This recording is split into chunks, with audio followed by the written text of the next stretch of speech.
ఇది నా పేరు ధరావతి నందు, మా జాటో తండ నందు నాయక్ అని. నాకు ఒక 5 ఎకరాలు వేసిన. ఇప్పుడు 5 ఎకరాలు వేస్తే ఏమైంది, స్పెషల్గా మందు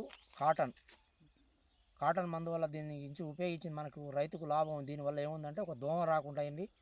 దోమ కొడుతుంటే రాలిపోయింది. దోమ రాలిపోతుంది, ముడత పోయింది, చేను ఎదిగొచ్చి పూత మంచిగా ఖాతాకు వచ్చేసింది. దీన్ని ఖచ్చితంగా దీన్ని మళ్ళీ దీనికోసం మంచి మందు మళ్ళీ తెప్పించుకోవాల్సిందే. ఇటువంటి మందులు వాడుకోవాల్సిందే. పాత మందులు మర్చిపోవాల్సిందే. ఇప్పుడు ఆ పొడి ఈ పొడి అంటాం కానీ దానికి ఉపయోగించే ఏం లేదు. ఇదైతేనే మనకు బెటర్ ఉంది, ఖర్చు తక్కువ వస్తుంది, అన్ని దాంట్లో కలిసి వస్తుంది. ఇలా అన్ని రకాల మందు ఒకే దాంట్లో కలిసి వస్తుంది.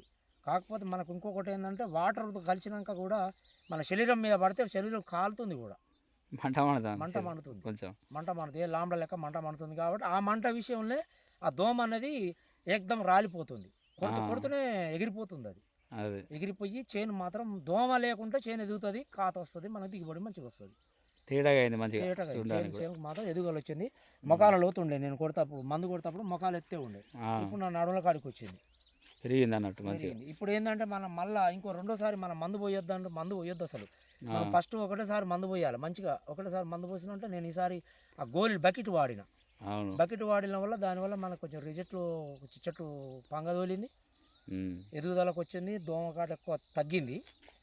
ఇంకోటి ఏంటంటే ఇప్పుడు మనం చేను పెరిగినాక మందు పోస్తే దానికి తిండి తినలేదు. అది మందు పై మందులతోనే పెంచుకోవాలి. పై మందుతో పెంచుకుంటేనే ఇప్పుడు మంచిగా మనం ఉపయోగించి ఊడ రాలకుండా ఉంటుంది. ఊడైతే కాతపూత మంచిగా వస్తుంది.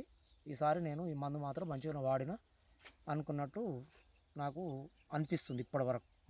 ఇక మీరు వేరే వాళ్ళు ఎవరు ఏ మందు కొట్టిరో ఆ విషయం నాకు తెలియదు, కానీ దీన్ని కొట్టినోడు మాత్రం ఖచ్చితంగా రిజల్ట్ ఎమ్మడే.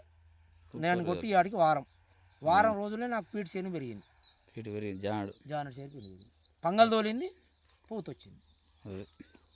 ఇది మొత్తం ఎర్రశెలక. దీనివల్ల మనకి బాధ లేదు. ఓకే.